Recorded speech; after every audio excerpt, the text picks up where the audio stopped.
Praise God, praise God. Blessed po ba tayo? Naniniwala po ako na habang tayo po ay tumatagal sa ating pananampalataya o pag-aaral ng salita ng Diyos, ay lalo nating nakikita ang kagandahan ng pangako ng Diyos sa ating buhay. Yung kagaya ng naging paksa natin nung nakaraang linggo, yung sa Ephesians chapter 3, "For this cause I bow my knees unto the Father of our Lord Jesus Christ, whom the whole family in heaven and earth is named." Ibig sabihin that He would grant you according to the riches of His glory to be strengthened with might by His Spirit in the inner man. Doon sa ating taong panloob. Nang ibig pong sabihin ay tayo lumago.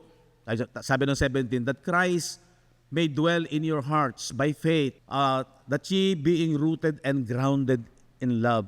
So lumalim tayo, tumibay, tumatag sa pananampalataya. So yun yung cause, dahil nakita niya yung kagandahan na ang isang tao ay lumalim, tumibay, tumatag sa pananampalataya. So yun yung dahilan kung bakit siya lumuluhod. Sa bawat ginagawa natin, alam mo kung bakit ka umaattend ng simbahan, hindi po para sa physical needs. Nabasa ko kanina sa Facebook, yung Jehovah Jireh, the God that provides. Tapos sabi nung nag-post, hindi para i-provide ang pangangailangan na kung gusto mo magkaroon ng kotse. God provides. Ang Diyos ay nag-provide, Jehovah Jireh, ng kordero na siyang mag-aalis ng ating mga kasalanan. So ang provision talaga is not on the physical aspect. Kung hindi, ang provision po talaga ay para sa ating spiritual, sa ating kaligtasan. Kaya sana masanay po tayo sa katotohanan na to na pinag-aralan natin nung mga nakaraan din, na kung bakit tayo nagbabasa ng Bible. Kasi sinabi ni Jesus sa John 5:39, "You search the scripture, for you know in them that you have eternal life." Dahil sa buhay na walang hanggan. Tapos ang sabi ng Hebrew 10:7, kung hindi ako nagkakamali, ay sapagkat ang lahat ng bagay nakasulat patungkol sa akin ay nakasulat sa balumbon ng mga aklat. Yes. "Then said I, look, I come in the volume of the book, it is written of me." So ang ipinapakilala ng scripture, si Jesus. At ang sabi ng Hebrew 8:5, pinagawa si Moises ng lahat ng mga bagay, ng mga elemento doon sa lumang tipan, yung tabernakulo, yung mga nasa loob ng templo, yung lahat ng mga bagay, "who serve unto the example and the shadow of heavenly things, as Moses was admonished of God when he was about to make the tabernacle." At ang bilin sa kanya, "For she said he, that thou make all things according." Gawin mo ang lahat ng mga bagay according to the pattern shewed to thee in the mount.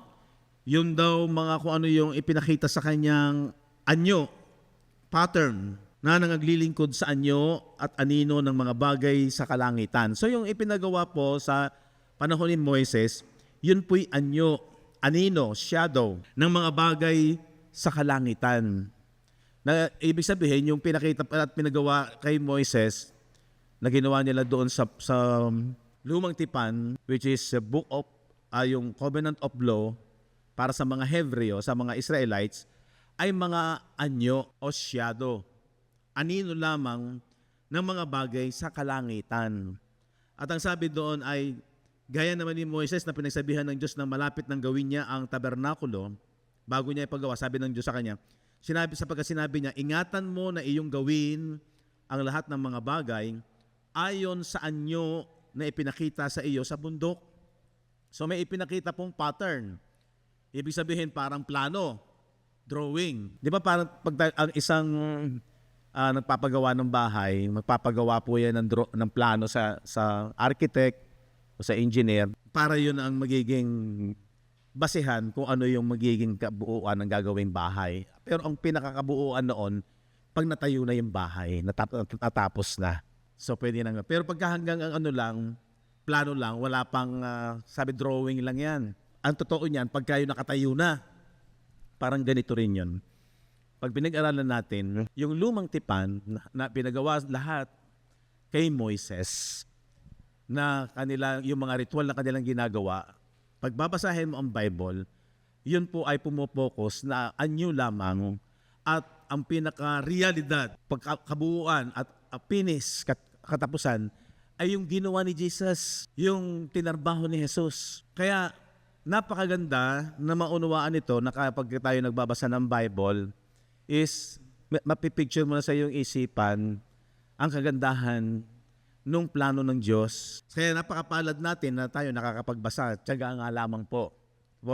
Sapagkat dun sa ating isipan, ipoform yung pag-iisip ng Diyos, yung pag-iisip ni Kristo, pagmamahal ng Diyos na ang sabi ng ating pag-aaral, Ephesians 1:4 and 5, 2 Timothy 1:9 and 10, before time began, before the foundation of the earth, yun na yung plano ng Diyos. Kaya yun din yung ibinigay na pattern kay Moises dahil ang kapahayagan na darating ay si Kristo ang katuparan. Matthew chapter 5:17. Huwag ninyong isiping ako'y naparito upang sirain ang kautusan o ang mga propeta. At ako'y naparito hindi upang sirain ko, hindi upang ganapin. Nung araw, pag binasa mo to nang hindi mo naintindihan yung ano ng Bible, ang interpretation dito, si Jesus nga tinupad ang kautusan tayo pa kaya? Sabi ng mga turo nun, binigyan tayo ng halimbawa para ganapin ang kautusan Ganun yung ating interpretation at maski ako, yun ang turo ko. Kaya pinapahalagahan pa rin yung kautusan. Kasi si Jesus daw, hindi daw niya sinira, hindi para ganapin. Pero hindi natin naintindihan na ayon sa sinasabi ng plano ng Diyos doon sa Hebrew 8:5 at saka yung sinasabi na ang lahat ng kasulatan ay tumutukoy sa Kanya, dahil siya yung katuparan. Kaya sabi dito sa, basahin ko ulit yung 17, huwag ninyo yung isiping ako'y naparito upang sirain ang kautusan o ang mga propeta. Ako'y naparito hindi upang sirain, kundi upang ganapin. Sapagkat ito ang sinasabi ko sa inyo, hanggang sa mga wala ang langit at ang lupa, gagaya noon, langit at ang lupa, ang ating pagkaintindi, literal, no? Pero buti na lang, napag-aralan natin na ang langit at lupang, yung old heaven and earth na nag-pass away, ay yung old covenant system, yung mga Hebreo na nasa ilalim ng lumang tipan, sila yung unang langit at lupa na nasa ilalim ng old covenant law of Moises. At yun ay naparam. Kaya sabi diyan sa verse 18, sapagkat ito ang sinasabi ko sa inyo, hanggang sa mga wala ang langit at ang lupa, ang isang tuldok o isang kudit sa anumang paraan ay hindi mawawala sa kautusan hanggang sa maganap ang lahat ng mga bagay. Kung ating uunawain at lilinangin ng husto, ang ibig sabihin, siya yung kaganapan. Kaya maintindihan natin kung bakit din sinabi ng Romans 10:4, for Christ is the end of the law for righteousness to everyone that believeth. Ibig sabihin, kung yung old covenant law ay walang tigil ang pagtatrabaho, ikaw ang gagawa, pagdating kay Jesus, ikaw ay mamamahinga. At ang sabi ko nga po, sa aming pagbubulay-bulay, pag-aaral last Wednesday, sa mga nakaraan, yung importansya, kahalagahan, na ang pinakadahilan kung bakit tayo ay nananampalataya, bakit tayo ay nagbibigay ng panahon, bakit tayo ay nag-i-invest ng oras, ng ating effort para pag-aralan ng salita ng Diyos at manampalataya. Kasi sinasabi ng Scripture, walang matibay na magpapakita sa atin ng ebidensya o kaliwanagan kung bakit natin ginagawa yon. Yung nga sinasabi dun sa Hebrew 3:14, for this cause I bow my knee. Lahat ng ginagawa mo, dapat alam mo maliwanag bakit mo ginagawa. Hindi yung sunod-sunuran ka lang dahil ganun ang karamihan. Hindi tayo dapat sumusunod sa agos. Sumusunod tayo dahil alam mo, maliwanag sa iyo, meron kang dahilan kung bakit mong ginagawa, ba't ka nananampalataya, bakit kailangan mong pagtiyagaan magbasa ng Bible. At ang pinaka magandang ebidensya na ang sabi ay meron tayong buhay na walang hanggan at yun yung pinakasukdulan ay yung kanyang resurrection. Yung power ng kanyang pagkabuhay na mag-uli. Tingnan natin, ito yung pag-aralan po namin sa midweek. 1 Corinthians chapter 15, tingnan natin. Simulan po natin sa 12. Sabi po rito, kung si Kristo nga ipinangangaral na siya'y muling binuhay sa mga patay, bakit ang ilan sa inyo ay nagsisipagsabi na walang pagkabuhay na maguli ng mga patay? Lalo na ng panahon na yon, ang mga against sa pagkabuhay na maguli ay ang mga Saduceo. Hindi po sila naniniwala na mayroong pagkabuhay na maguli. Hindi pa ginagawa ni Kristo o ng Panginoong Jesus yung sa krus na siya mamatay doon, ay ando na yung mga Saduceo. Tandaan nyo ba yun? Sila yung nagtanong sa Panginoong Jesucristo na papaano daw kung mayroong isang babae na nag-aasawa sa isang lalaki na panganay, pagkatapos sa panahon daw ng pagsasama nila ay hindi nagkaroon ng anak, tapos namatay yung lalaki, sa kaugalian daw, pwedeng yung sumunod na kapatid ang maging asawa. Ay ilang magkakapatid na lalaki yon, di ba? Anong nangyari ay ganun din, kagaya nung una. Hindi nagkaanak, namatay, pagkatapos ang sumunod na pang-asawa, yung pangatlo na kapatid. Hanggang sa hindi ko alam kung hanggang 5 o 7 yata.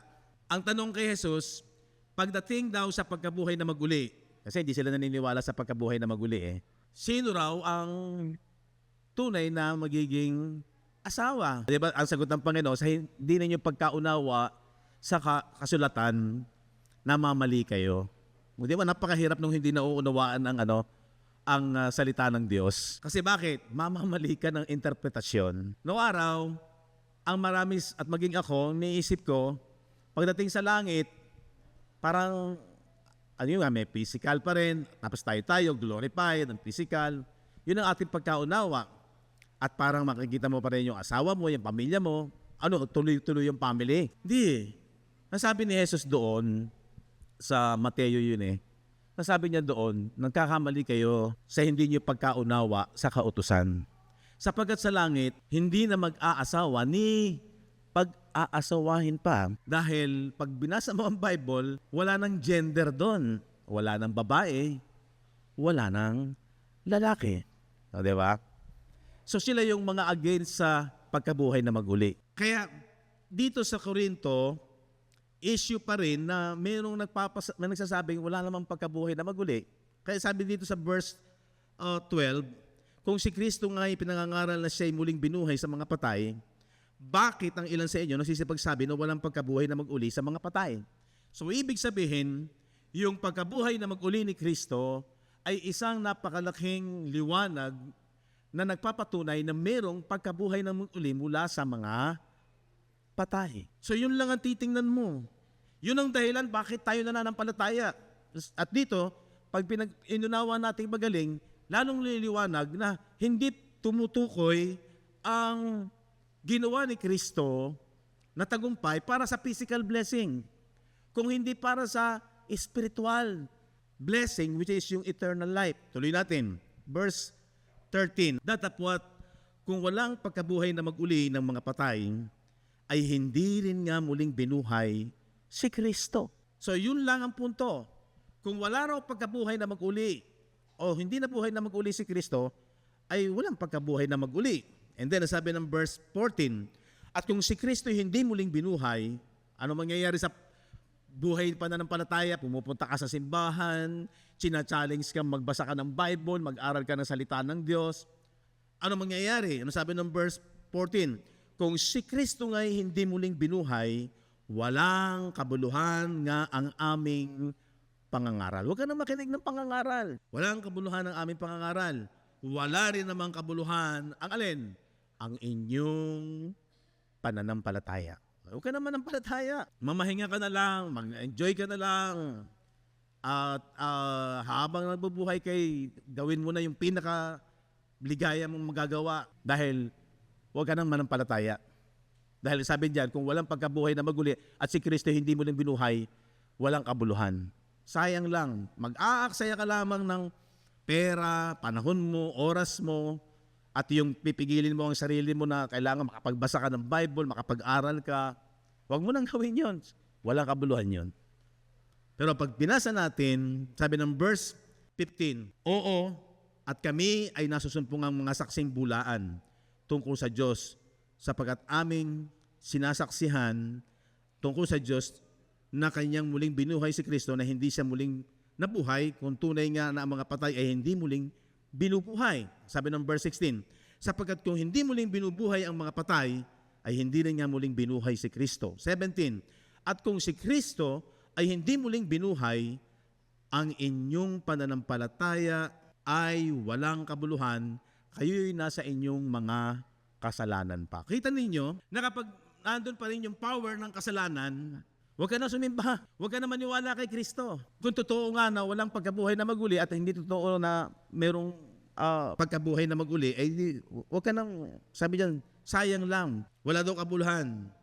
Nasa kasalanan ka pa rin. So ibig sabihin, yung pagkabuhay na maguli ni Kristo, tapos na yung bisa ng kasalanan. Yun ang pinakamaliwanag doon. Kaya kung kakaunti man at magsosolo ka man na naniniwala sa katotohanan na tapos na ang bisa ng kasalanan dahil sa pagkabuhay na maguli ni Jesus, iyon ang pinakamaliwanag na ebidensya.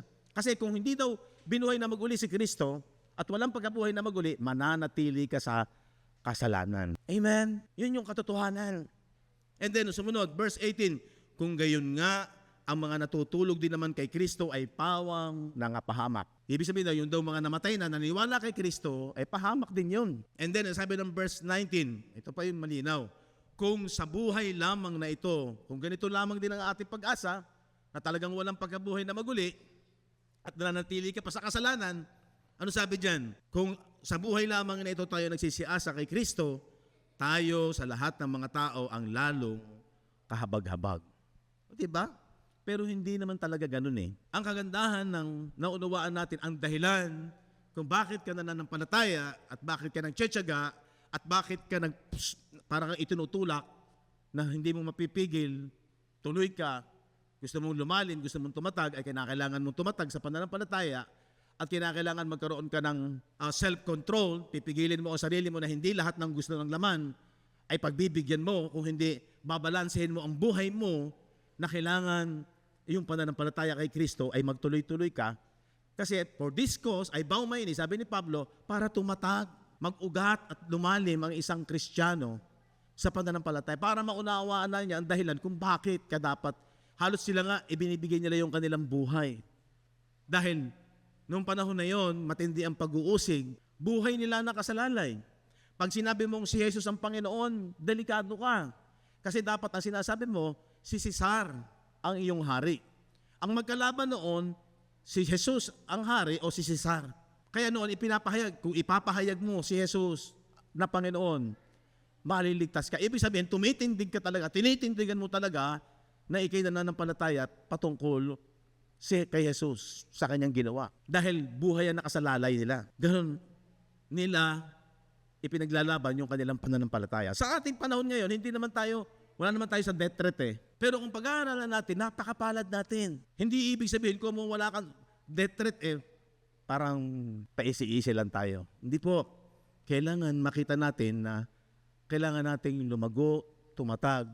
Ang dahilan kung bakit tayo nag-aaral, pumupunta sa simbahan, para lumalim at tumatag at maunawaan ng luwang, ang lalim, ang laki ng pag-ibig ng Diyos.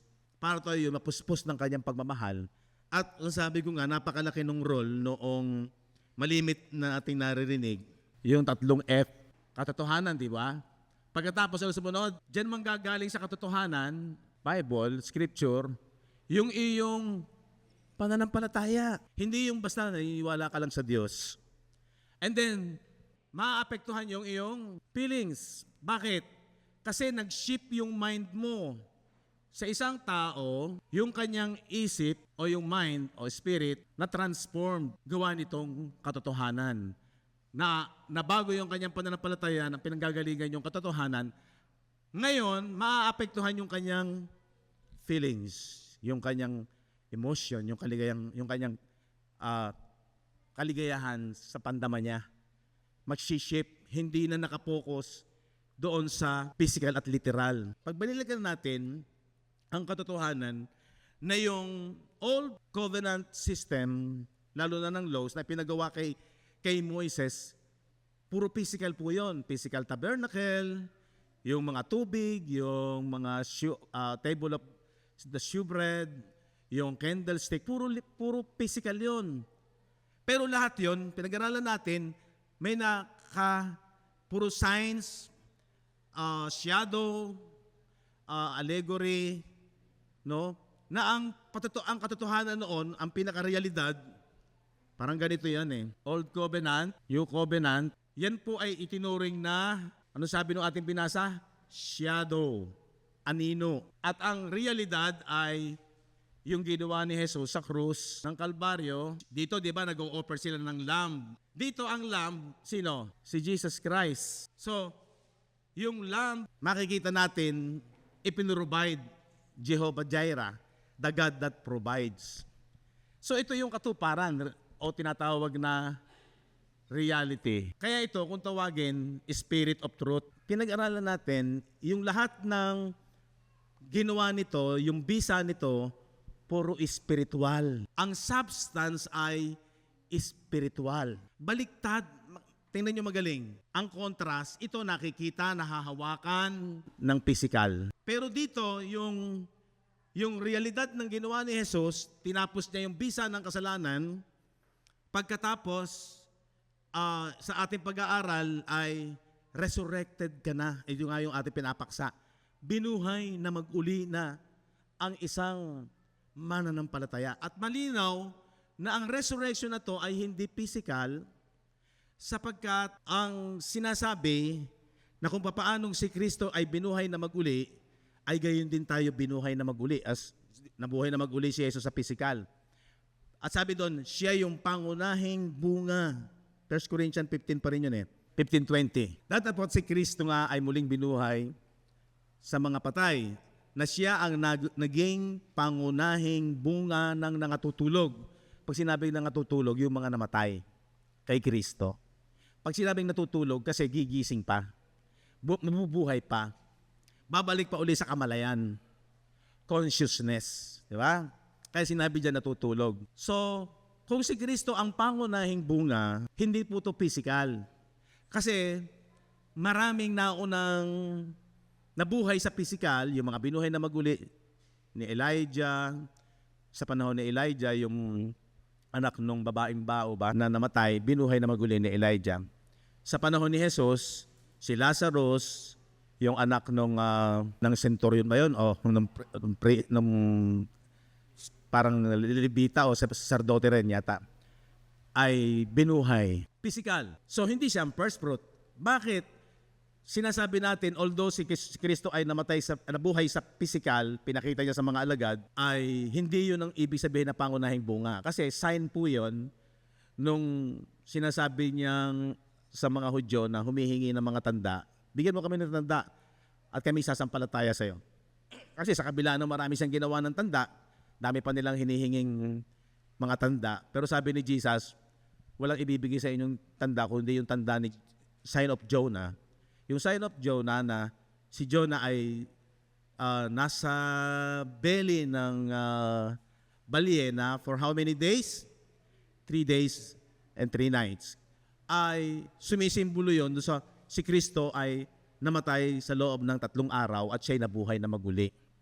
Yun ang pinakatanda para yung yung mga alagad na nag-aalinlangan kagaya ni Tomas ay ipinakita niya, eto nga ako, masdan ninyo, may buto at may laman. Ang isang espiritu, walang buto at walang laman. Para sa kanila yon, sign. Para sila manampalataya. Wala pa kasing kasulatan patungkol sa kanyang resurrection or yung bagong tipan gagawin niya is malabo sa kanila, hindi nila maintindihan. Kaya kailangan mayroong mga tanda para sila sumampalataya. Ngayon, malinaw na ang tinutukoy na first fruit of the resurrection ay spiritual. Tingnan ninyo, Ephesians chapter 2, verse 1. Makikita natin dito, although yung mga kausap ni Pablo, sila mismo, buhay pa, pero itinuring na patay na sila doon sa kasalanan. And you had he quickened, na kayo'y binuhay niya nang kayo'y mga patay dahil sa inyong mga pagsalangsang at mga kasalanan. Diba? Ang isang tao, makikita natin dyan, ang kausap ni Pablo, sinulatan ni Apostol Pablo, yung mga mananampalataya, na naon kayo'y patay, pero patay sa inyong mga kasalanan, pero kayo'y binuhay. So ang isang tao, kahit buhay, na wala kay Kristo, dati sila'y patay, yung kanilang espiritu. Pero sila'y binuhay. Pasahin natin sa verse 5. Inulit-uli yon. Even when we were dead in sins. Bagamat tayo'y mga patay dahil sa ating mga kasalanan. So nagsasalita si Pablo, sinama niya ang kanyang sarili, kausap niya yung mga mananampalataya sa Efeso, bagamat tayo ay patay, pero physically sila ay buhay that time. Pero tinuturing nila na sila'y dating patay sa kasalanan. Ano nangyari?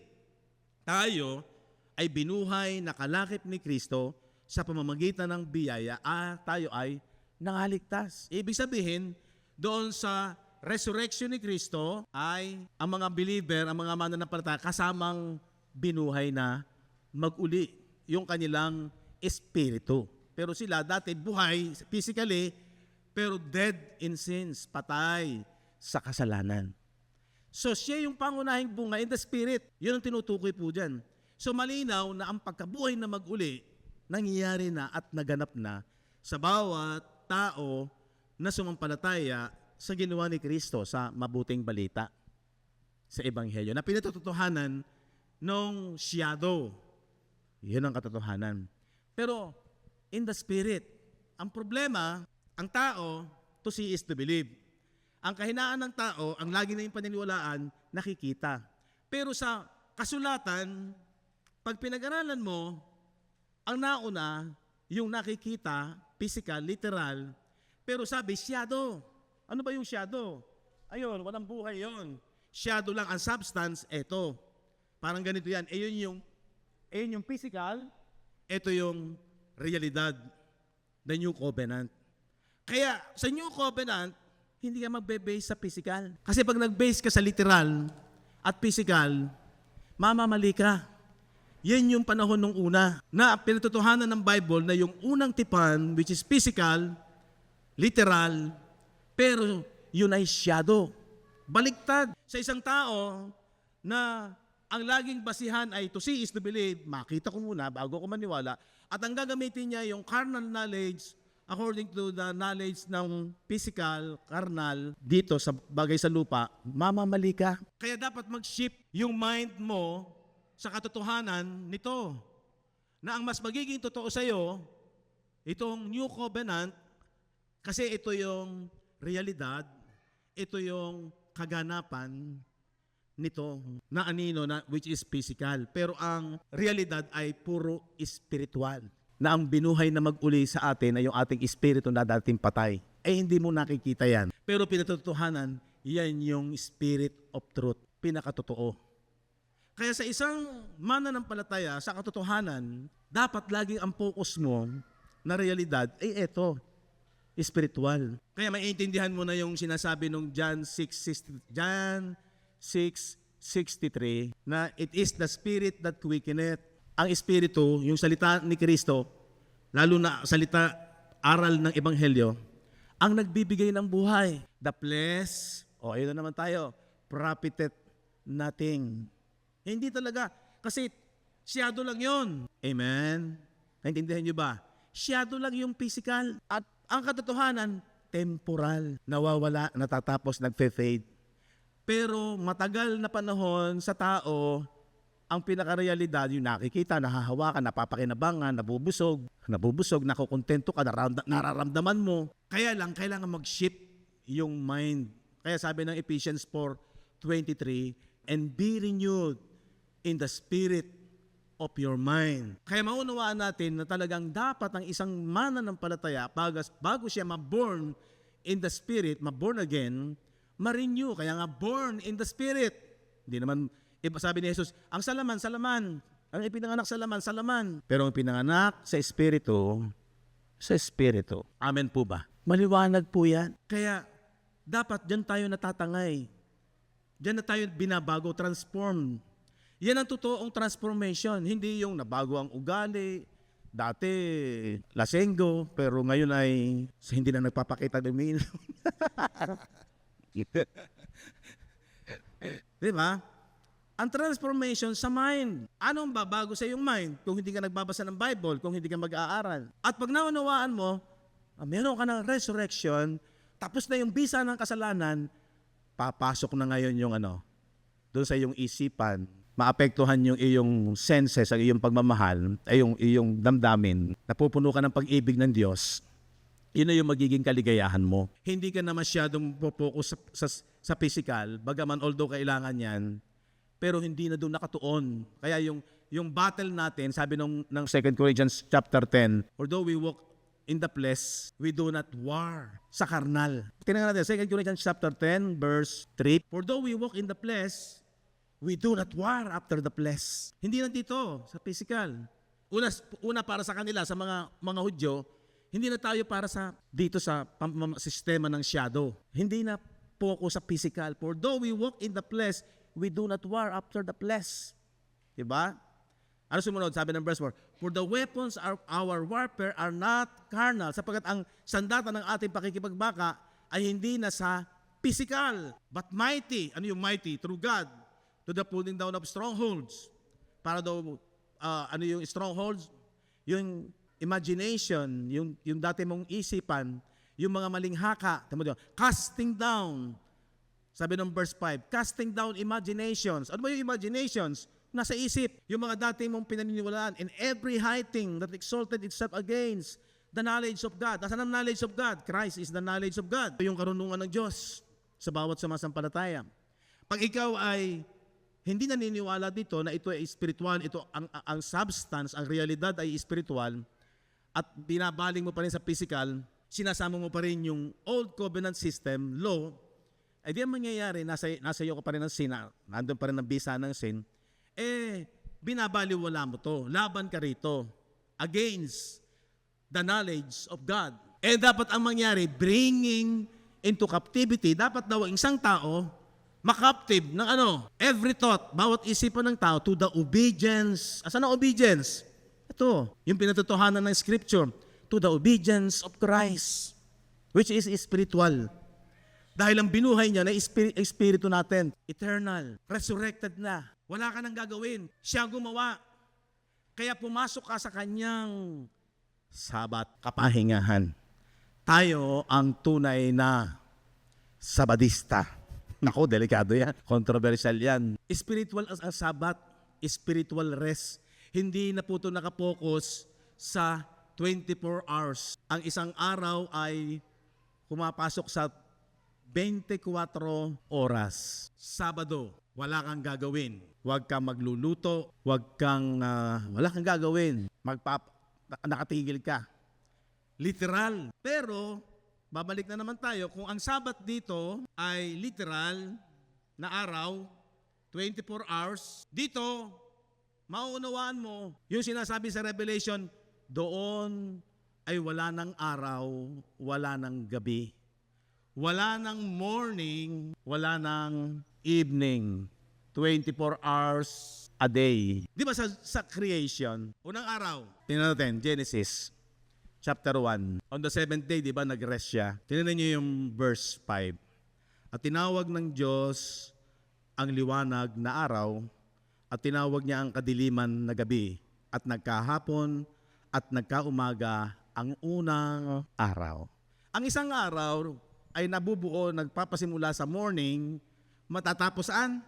Sa gabi. Tuloy nyo sa creation. Verse 6, sinabi ng Diyos magkaroon ng isang kalawakan sa gitna ng tubig, mahiwalay ang tubig sa kapwa tubig.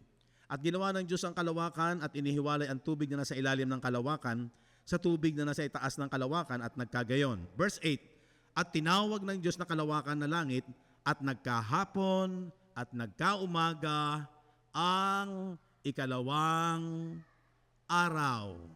Okay, makikita ninyo sa physical, akong physical, bagaman ito ay may prophetical, sa physical creation, merong pasimula at merong hangganan. May umaga, may gabi. Kaya nga merong kanta sa pag-challenge sa mga buhay sa lupa ito malayo pa ang umaga. Pero yung daw gabi, lilipas din at darating din ang umaga. Ang buhay dito sa lupa, may umaga, may gabi. Huwag kang umasa dito sa lupa, sa physical, na laging umaga. Merong ding gabi. Pero pagdating sa spiritual, kung doon sa physical ay merong hangganan, dahil literal, may limit, pagdating sa spiritual, wala ng morning, wala ng evening. Bakit? Kasi tuloy-tuloy ang pahinga mo. Sa literal, sabi ng 6 na araw, ikaw gagawa. Sa 7 araw, ikaw ay mamamahinga. Which is, naging naging kalakaran na ng buhay. Kailangan meron kang pahinga. Pero pagkatapos mo mamahinga, gagawa ka ulit habang nabubuhay ka sa lupang ito. Tama. Pero pagdating sa Spirit, yung ginawa ni Jesus patungkol sa pagtapos sa bisa ng kasalanan, no need na ikaw ay pagkatapos mong patawarin ay magkakaroon na ka na namang gagawin. Wala na. Pahinga ka na. At ang pahinga mo ay tuloy-tuloy. No more morning, no more evening. Amen? Kung naniniwala ka sa katotohanan na to, magpapasalamat ka sa Diyos. Dahil yun yung realidad. Kaya nga sabi ni Jesus, siya ang Panginoon ng Sabat. Mark chapter 2:23. Tingnan natin. At nangyari, nagdaraan siya sa mga bukiran ng trigo ng araw ng Sabat, at ang mga alagad niya samantalang nagsisilakad ay nagpasimulang nagsikitil ng mga uhay.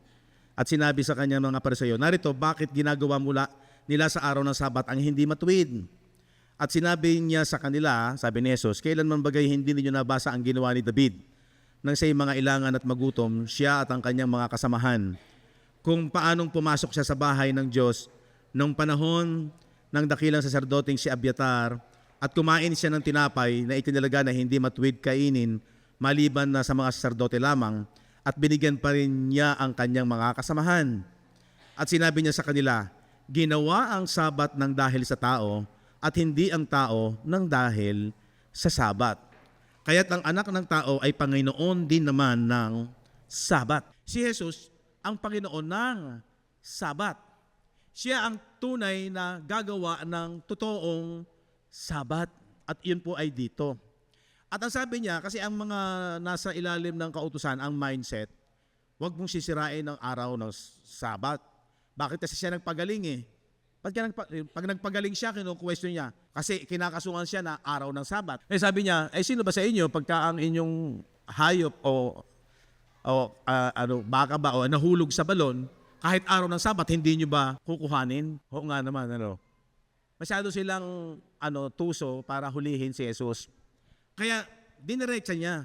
Sabi sa 27, sinabi niya sa kanila, ginawa ang Sabat ng dahil sa tao, at hindi ang tao ng dahil sa Sabat. Anong ibig sabihin nun? Yung daw Sabat o kapahingahan para sa kapakinabangan ng tao. Hindi yung ang tao para sa kapakinabangan ng kautusan ng Sabat na huwag kang gagawa.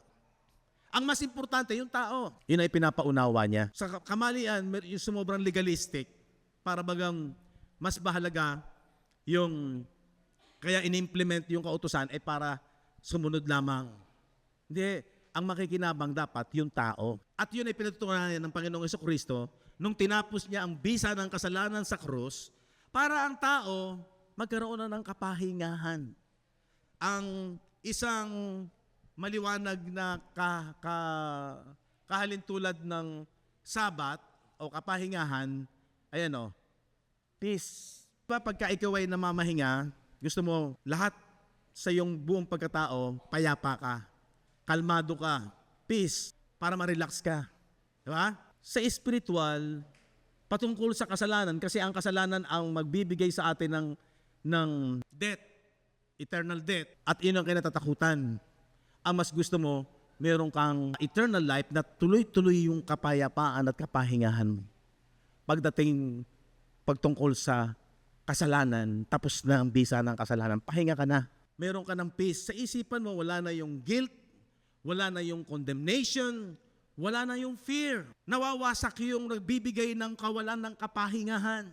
Tingnan ninyo, Matthew 11:28. Una, sa mga Hudyo, sinabi ng Panginoong Hesus, mag-aral kayo sa akin. Ang kanyang paanyaya ay para sa kanilang kaginhawahan, kapahingahan. Unang-una, ang mga Hudyo na nasa ilalim ng Law of Moses, ang Law of Moses ay mabigat na pasanin, burden. Mabigat na pasanin. Bakit? Kasi ang proseso ng law, ayon sa James chapter 2 verse 10, kung tinutupad mo yung kautusan, pero lumaglag ka sa isa, bagsak ka na sa lahat. Di ba ang bigat noon? Yun yung mabigat na pasanin. Hindi po ito nakapokus na sa, ang bigat ng pasanin ko, ang dami kong problema. Yung bayarin ng aking mga anak sa ang bigat na pasanin ko yan. Hindi po yun nakapokus doon. Ang mabigat na pasanin ay yung hindi nila matupad ang kautusan talaga kapag hindi sila sumunod sa ritual ng Old Covenant Law of Moses, na dapat yung mga alituntunin ng kautusan na nakasulat, ginaganap nila yon. Yung naghahandog sila ng hayop, gaano kamahal yung hayop. Kaya mabigat na pasanin. Tingnan natin, magsiparito sa akin kayong lahat na nangapapagal at nangabibigat ang lubha. Bakit ba naman nung araw, ang interpretation agad dito, yung para sa buhay sa lupang itong mabigat na pasanin, problema, hindi yon. Ang tinutukoy dito ay tutungkol sa panahon ng mga Hebreo. Mabigat ang pasanin nila pagsunod sa kautusan. Burden yon. Magsiparito kayo sa aking lahat na nangapapagal at nangabibigat ang lubha at kayo'y aking pagpapahingahin. Yun ang pangako niya. Tapos sabi niya, pasanin ninyo ang aking pamatok. Merong burden na pinapapasan si Jesus. Pero tingnan ninyo, at mag-aral kayo sa akin. Yun ang challenge niya, yun ang invitation niya. Sapagkat ako'y maamo at mapagpakumbabang puso at masusumpungan ninyo ang kapahingahan ng inyong mga kaluluwa. So ina-announce na niya na may gagawin siya. Kung mananampalataya lamang siya sa kanya, ang mga Hebreo, aalisin sila sa mabigat na pasanin ng Law of Moses. Lagi silang bagsak eh. Kaya sabi ng Bible, walang matwid, wala kahit isa. Pag ikaw ay nasa ilalim ng kautusan, walang makagaganap, tayong mga hentil, tayo yung sa law of conscience. Ganon din yun, mabigat para sa atin yun. Lagi tayong guilty rin tayo sa law of conscience, written in our hearts. Romans 2:14 and 15, yung law of conscience natin, na parang kung ano yung ayaw mong gawin sa iba, huwag mo rin gagawin yung ayaw mong gawin sa iyo, huwag mong gagawin sa iba. Parang ganoon na rin, written in our hearts, huwag kang magnanakaw. Kung ayaw mong nakawan, huwag kang magnanakaw. Kung ayaw mong ikay mapatay, huwag kang papatay. Di ba? Kaya lang, hindi written. Nakalagay sa ating puso, konsensya, budhi. Mabigat din yun. Yung pag-aaralan natin. So, yun yung mabigat na pasanin. Hindi po yan yung mga problema sa buhay sa lupang ito. Nasosolve naman ang problema sa buhay. May mga solusyon, di ba? Mayroong mga ginagagawang paraan. Pero itong tinutukoy dito, ito po ay spiritual. Patungkol sa mabigat na pasanin ng kasalanan na sila'y nasa ilalim nga ng kautusan.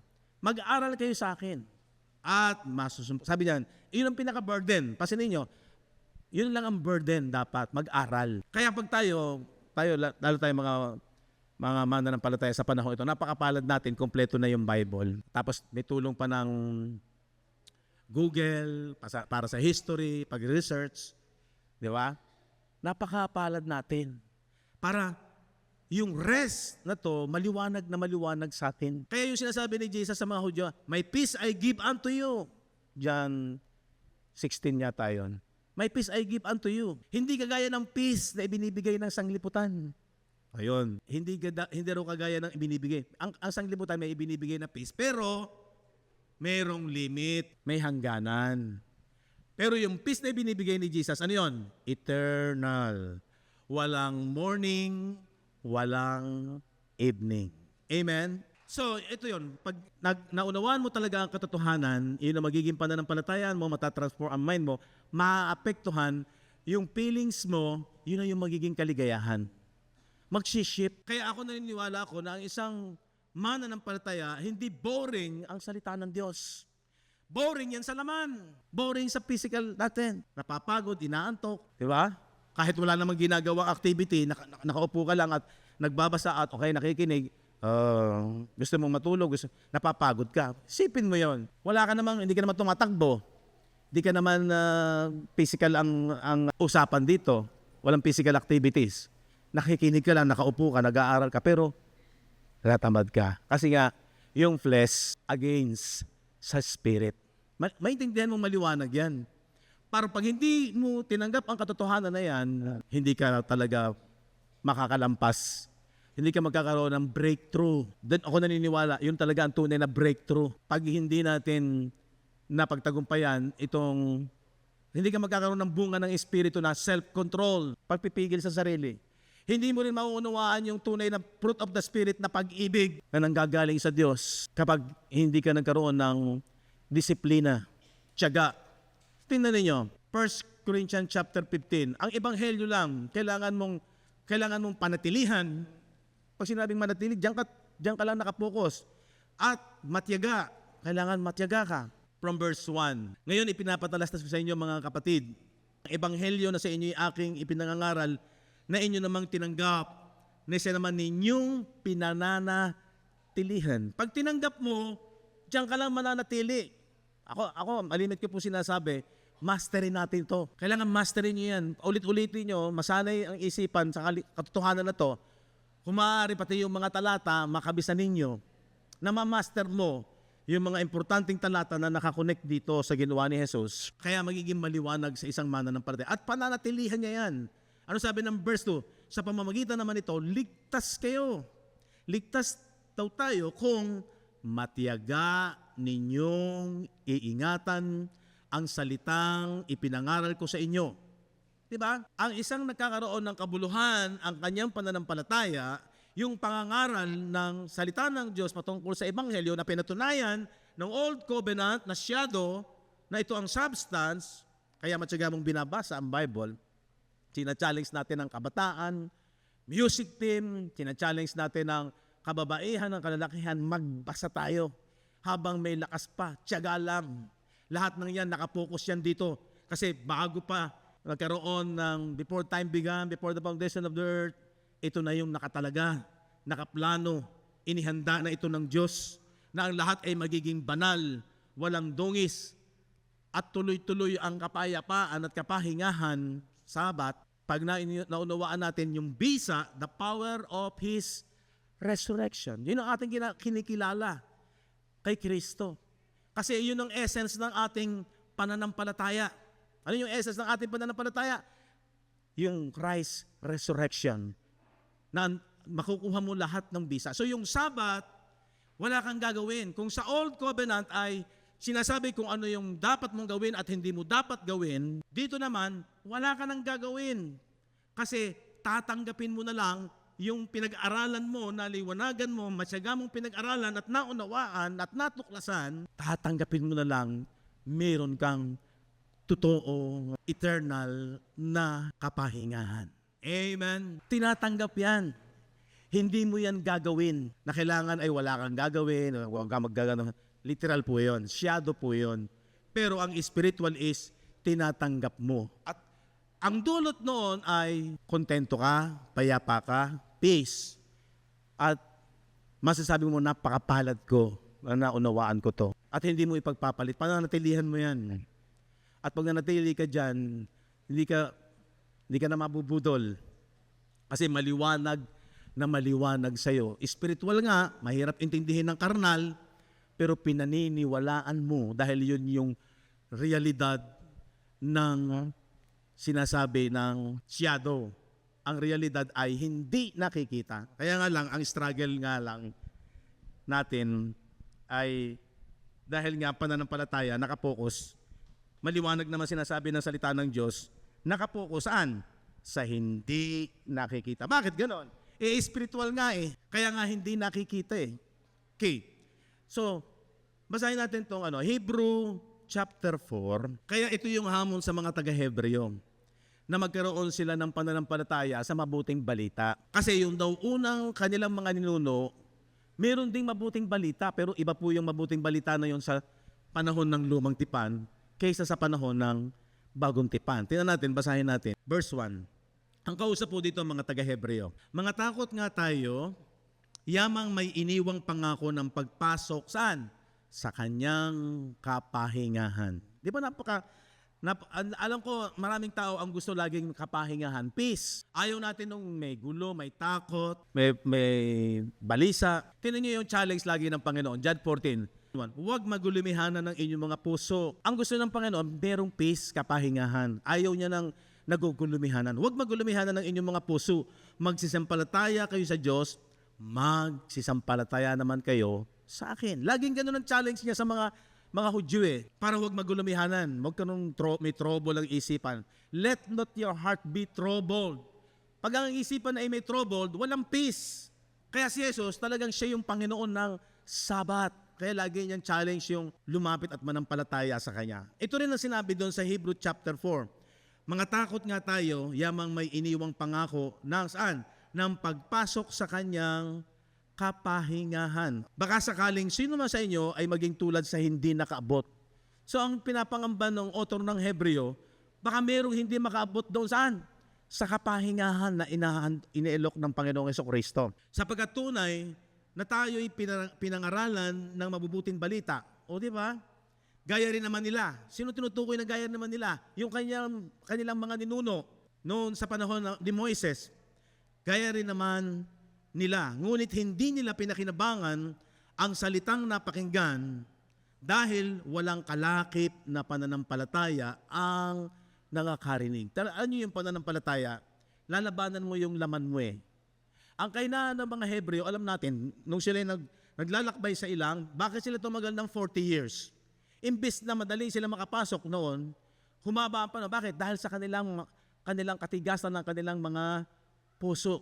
Yung word na matigas, ating palalambutin. Nasabi dyan, sapagkat tunay na tayo pinangaralan ng mabuting balita na gaya rin naman nila, ngunit hindi nila pinakinabangan ang salitang napakinggan. Yun ang importante kasi, yung salita na nanggagaling sa iyo. Dahil sa walang kalakip ng pananampalataya ang nakakarinig. 3. Sapagkat tayong nagsisapanampalataya ay nagsisipasok sa kapahingahang yaon. Gaya ng sinabi niya, gaya ng aking isinumpa sa aking kagalitan, sila'y hindi magsisipasok sa aking kapahingahan. Bagamat ang mga gawa ay nangatapos mula ng itatag ang sanglibutan. Verse 4. Sapagkat sa isang dako ay sinabi niya ang ganito tungkol sa ikapitong araw at nagpahinga ng ikapitong araw ang Diyos sa lahat ng kanyang mga gawa. So pinapakita dito na yung mga nangyaring creation merong prophetical na kapahayagan pagdating ng Panginoong Hesukristo. Na ito'y talaga ang tunay na kapahingahan. Di ba? Tuloy. At sa dakong ito ay muling sinabi, sila'y hindi magsisipasok sa aking kapahingahan. Kaya't yamang may natitira pang ibang dapat magsipasok doon at ang mga pinangaralan ng una na mabubuting balita ay hindi nakapasok dahil sa pagsuway. Alam natin, nung panahon ni Moises, yun yung unang mabuting balita na sila'y makapasok sa lupang pangako. Physical yon. Na yung lupain ng Kanaan ay binubukalan ng pulot at gatas, mayaman. Physical po yun. At sila ay hindi magagapi ng kaaway. Yun ang blessing sa kanila pag sila'y sumunod. Kaya lang, wala silang kalakip na pananampalataya. Yung mga henerasyon na nanggaling sa Egypt, sa pangunguna ni Moises, lahat ng lahi na yon walang nakapasok sa lupang pangako. Bakit? Yun yung mabuting balita sa kanila eh. Makapasok sila sa lupang pangako at maranasan nila yung blessing physical na pangako ng Diyos. Bakit? Kasi 40 years lagi nilang tinutokso ang Diyos, lagi silang nagre-rebelde. Ano ang kanilang kahinaan? Maaalala nila sa yung Egypt, yung kanilang kinakain doon. Nagsawa sila doon sa provision ng Diyos na mana kada umaga. Sumawa sila doon. Kahinaan yun ng laman. Mabuti pa sa Egypt, hindi nila nakikita yung pangako. Kunting tiis lang naman eh. Parang sumisimbolo po yun. Dito sa lupang ito, pag ang lagi mong hinanap ay enjoyment lang ng laman mo, at hindi ka nagbigay ng tiyaga at panahon sa salita ng Diyos, wala kang pagkakaiba sa unang mga Hebreo na dahil sa kahinaan ng kanilang laman, hinanap palagi yung nasa anong kanilang laman. Mabuti pa sa Egypt, doon merong mga spices, may pipino. Eto, laging mana. Samantalang, ilang panahon lang naman yung pagtitiisan nila. At pag nararating sila sa lupang pangako, matitikman nila yung masarap na pagkain. Meron nga doon mga ubas na malalaki, di ba? Mayaman talaga yung lupain na yun. Pero hindi nila na ano yung mabuting balita na yun nung una sa kanila. At yung kahinaan ng kanilang laman, yun ang lagi nilang hinahanap. At yun ang nagdadala sa kanila sa pagrebelde. So makikita niyo yung paghalintulad na sinasabi dito ng author ng Hebreo. Kaya sabi doon, sapagkat kung ibinigay sa kanila ni Josue ang kapahingahan, ay hindi na sana niya sasalitain ang pagkatapos ang ibang araw. Si Josue nga ay, ang pangalang Josue ay meaning ay Jesus. Diba? Siya yung nangunang para sila makapasok sa kapahingahan. At yung mga generation na mula sa Egypt, walang nakapasok doon. Mas nga si Moises, hindi na rin nakapasok doon sa lupang Kanaan. So, may natitira pa raw isang Sabat. Ito yon. Sa ating panahon, ito yon. Kapahingahan na talagang walang umaga, walang gabi, walang limit. Amen.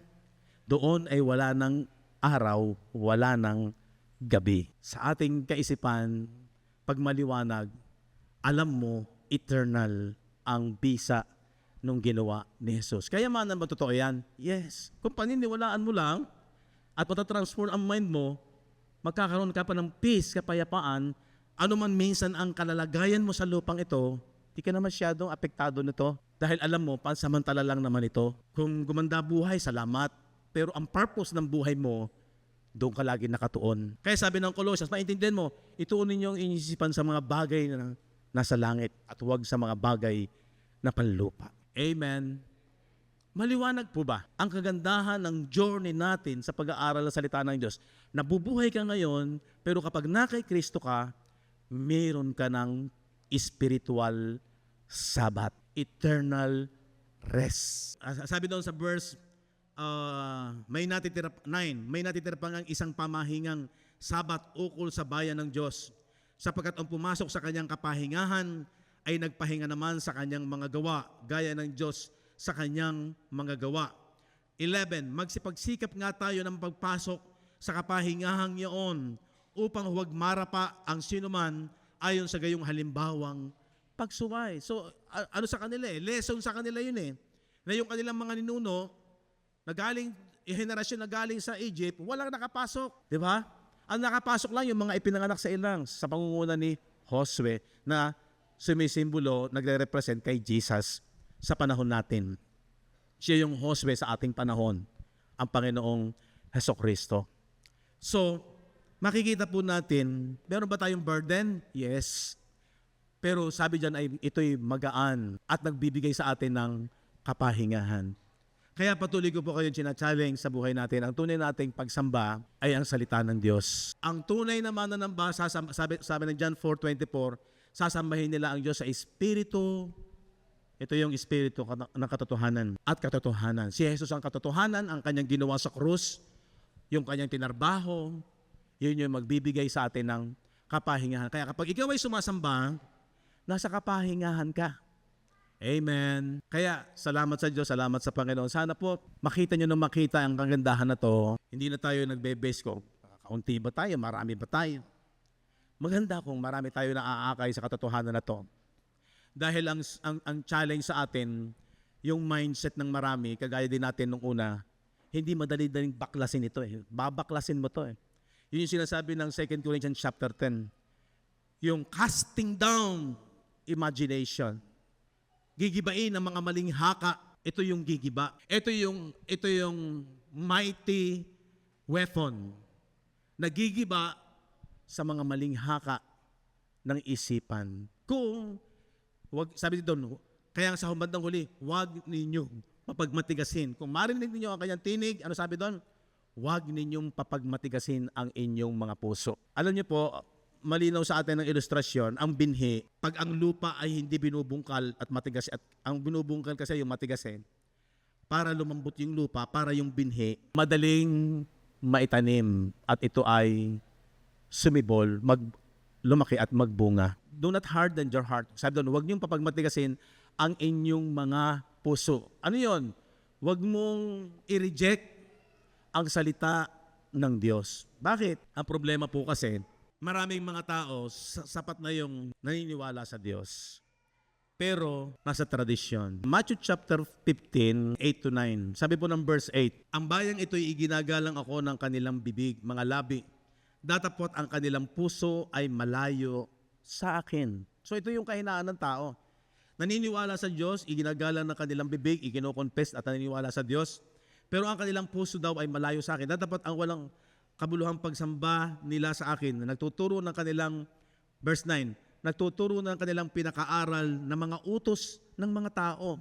So ibig sabihin, mas pinapahalagahan pa nila yung mga utos ng mga tao. Yung mga salit-saling sabi ng kanilang mga magulang. Ito, verse 3. At siya'y sumagot at sinabi sa kanila, bakit naman kayo'y nagsisilabag sa utos ng Diyos dahil sa inyong salit-saling sabi? Ang mas pinahalagahan, yung mga salits, di ba napapansin ninyo, mas importante pa yung mga kasabihan, yung mga bawal ang ganito, bawal ang ganon. Pagka ikaw ay kamamatay lamang ng iyong masa buhay, huwag kang magsusuot ng kulay pula. Mas yun ang kanilang iniingatan. Yung mga turo ng mga tao, mga salit-saling sabi, kaysa sa salita ng Diyos. Kaya sabi doon, iginagalang ako ng kanilang bibig. Yun po yung matigas ang puso. Bakit?